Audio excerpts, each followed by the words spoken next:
வேதாகமம் புதிய ஏற்பாடு வெளிப்படுத்தின விசேஷம் 10ஆம் அதிகாரம் இறுதி தண்டனை. பின் வலிமை மிக்க வேறொரு வானதூதர் விண்ணகத்தில் இருந்து இறங்கி வர கண்டேன். அவர் மேகத்தை ஆடையாக அணிந்திருந்தார். அவரது தலைக்கு மேல் ஒரு வானவில் இருந்தது.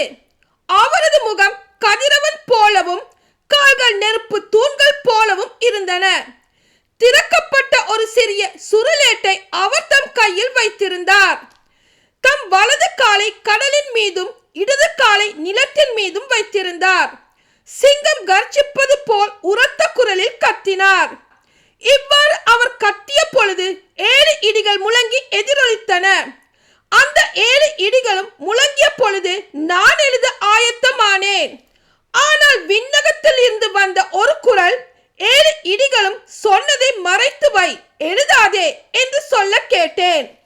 நான் கடலின் மீதும் நிலத்தின் மீதும் நிற்க கண்ட வானதூதர் தம் வலக்கையை விண்ணகத்தை நோக்கி உயர்த்தினார்.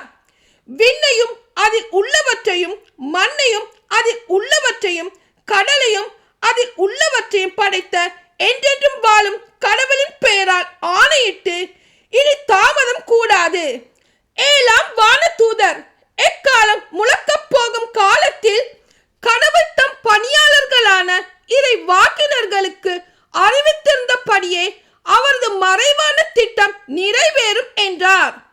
விண்ணகத்தில் இருந்து நான் கேட்ட குரல் என்னிடம் மீண்டும் பேசி, கடலின் மீதும் நிலத்தின் மீதும் நிற்கின்ற வானதூதரின் கையில் உள்ள பிரிக்கப்பட்ட சுருளேட்டை நீ போய் வாங்கிக் கொள் என்றது. நானும் அந்த வானதூதரிடம் சென்று அந்த சிற்றேட்டை என்னிடம் தரும்படி கேட்டேன். அவரோ, இதை எடுத்து தின்றுவிடு, இது உன் வயிற்றில் கசக்கும், ஆனால் வாயில் தேனை போல் இனிக்கும் என்று என்னிடம் சொன்னார். உடனே வானதூதரின் கையில் இருந்து அந்த சிற்றேட்டை எடுத்து தின்றேன். அது என் வாயில் தேனை போல் இனித்தது. ஆனால் அதை தின்ற பொழுது என் வயிற்றில் கசந்தது. பல்வேறு மக்கள் இனத்தார், நாட்டினர், மொழியினர், மன்னர் பற்றி நீ மீண்டும் இறைவாக்குரைக்க வேண்டும் என்று எனக்கு சொல்லப்பட்டது. ஆமேன்.